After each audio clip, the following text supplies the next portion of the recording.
While loop is another popular loop management in programming.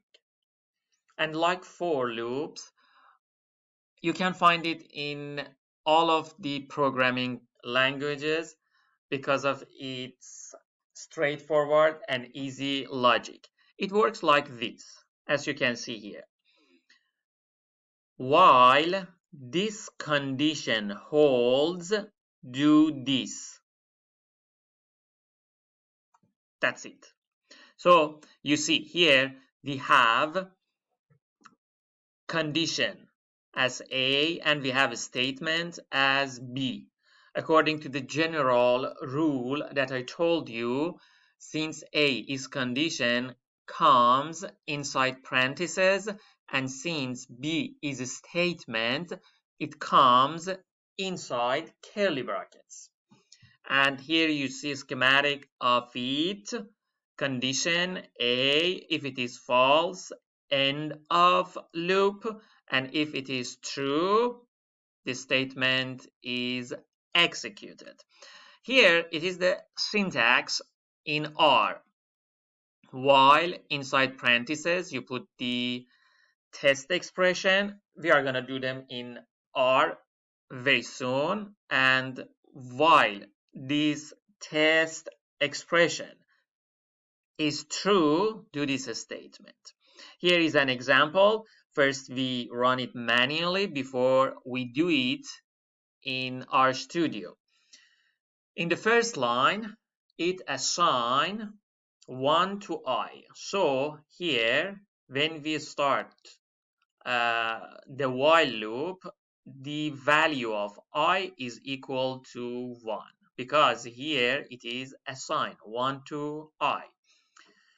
In the next line, you see it says while I is smaller than 6. I'm asking you, is at this current situation I smaller than 6? Yes, because I equals 1 and 1 is smaller than 6. So since the condition holds, it prints I. So we have 1, and after that, in fact, the program adds 1 to the last value of I. So let's see what will happen. Here it checks, is 1 smaller than 6? Yes, it is. So print it. It prints 1, and after that it says that I equal to I plus 1. So it is this I that you see here is the new value of I, and the I you see here is the old value of I. So what is the new value of I now? I write it here. So the new value of I now is 2, because as you can see, it says I equal I plus 1. Okay, what happens now? I is equal to, and remember, we are in a loop. We are in a loop. So we cannot pass these curly brackets and go for the next statement. Still, we need to stay in the loop until the conditions are false. I is 2, and here it checks again. Is I equal to smaller than 6? Yes, it is. So go and print 2. And after that, the new value of I equals the old value of I plus 1. So the new value of I would be 3 now. We are in the loop, so it checks. Is 3 smaller than 6? Yes. So print 3 and calculate the new value of I. The new value of I equals the old value of I plus 1. So I equal to 4. It checks, is 4 smaller than 6? Yes, so print 4. The new I equal the old I plus 1, so I equal to 5. And like that it continues, my friend. So please, if you think you are lost with this process that I just explained, please replay the video from the start of this part to make sure You got the point about that. But just about this part that you see, it says I equal I plus 1, because in math we don't have such a thing, that I. But in programming it happens, my friend. Why? Because in the same way that, for example, we say that A equal to 2, you can assign anything to A. For example, I put A equal to 10. It's correct. I put A equal to 100, because anything you put on the right, it send it into the left. So also you can put A equal A plus 1. So it means that if A is 100, the new A equals to 101, 101. If I put A equal, let me put it here, A equal A plus 10, it means that here you have a predetermined value for A, it is plus 10, then it put it in A. But since they both are A, it is the old value and the new value of A. So when you create the new value of A, there is no old value of A. So in fact, you are updating the value of A with each of these processes that you are doing on your program. It is one of the basic points in programming, in updating variables or parameters. Now we are good to go and do some exercises in RStudio. First, let's do the example we had in the PowerPoint. So we check while I put the parentheses, I say I smaller than 6. While I smaller than 6, do this. Print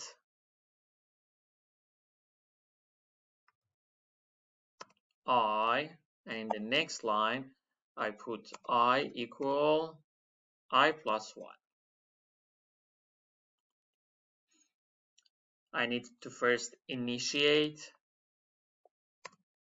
I, so I started from I equal 1, so I put I1, so it start printing I from, so that just if we want to speculate the results on the console, it would print 1, 2, 3, 4, and 5.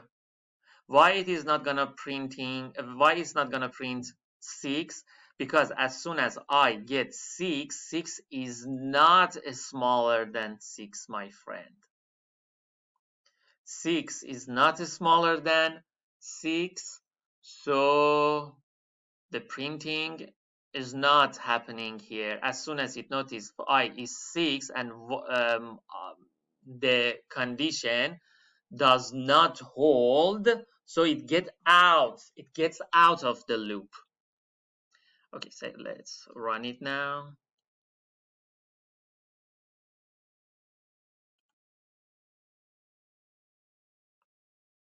And now here you see the results 1, 2, 3, 4, 5. And as I told you, as soon as I gets 6, it is not hold, so I6 is not get printed. Let's see what will happen if we start from 4. I is 4, so it start printing. 4 is smaller than 6, so the results would be, just try to speculate. Stop the video, my friends, and review it and try to write the answer on your screen manually. If I is equal to 4, if I equals to 4, it checks 4 satisfy the condition, so it gets printed. 5 satisfies the condition, so it gets printed, but 6 no. So we only will have 4 and 5 on the console.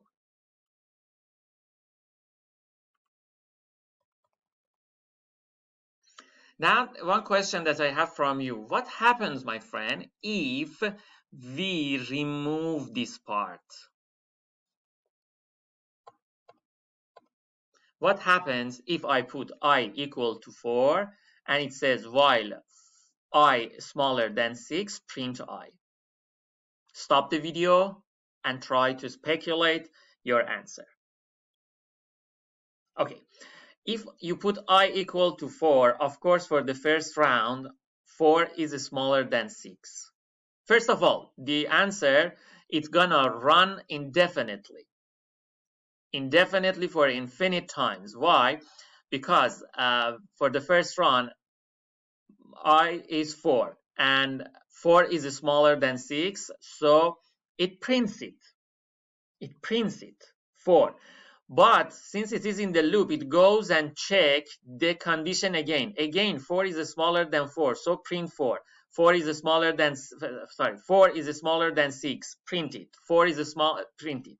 4 is smaller, so this continue, because there is no update in the value of I. So if I run it, you will notice that it will run forever. Now it is running. I stop it here, and now you can see the results. Now you notice why we need to update the value of our I. Okay, another practice that I have for you, that again, please stop the video and try to get the answer yourself. First manually, then on your IDE, and after that check the video. Let's start it from 0, and for the updating, let's put I equal I plus 2. Okay, so let's see what will happen in this situation. So before you do it, first try to get the answer manually, and after that on your IDE check your answer, and after that check the lecture. It starts from I0, so it start printing it from 0. We have 0. After that, we get 2. After that, we get 4. So the answers on the console would be 0, 2, 4. 0 for the first one. And after that, the update, it get 2. 2 is still smaller than 6. So it's get printed. And after that, we get 4. Again, it holds the condition and it prints, but when it gets to 6, it is not accepted, so it gets out of the loop. And here we have the results. That's it. It is while loop. And here we have some loops that we discussed them, and you know how they works now. You may ask when you should use while, when you should use for. See, my friends, sometimes using while works better and sometimes using for works better. It is not the fact that you see this is better or that one is better always. And another point, it also depends on your convenience. Some people like working with while more, some people like working with for more.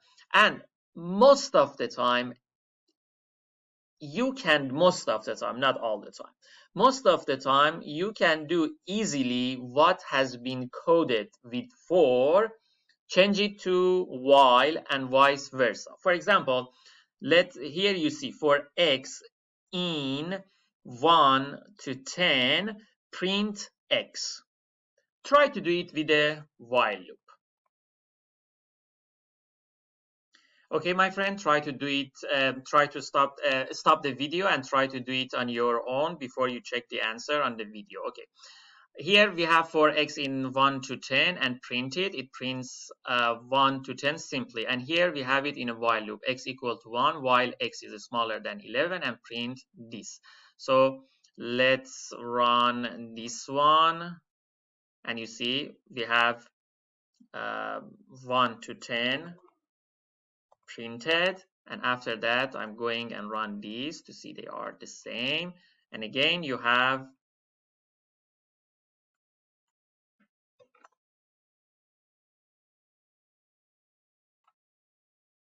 as you can see 1 to 10 printed.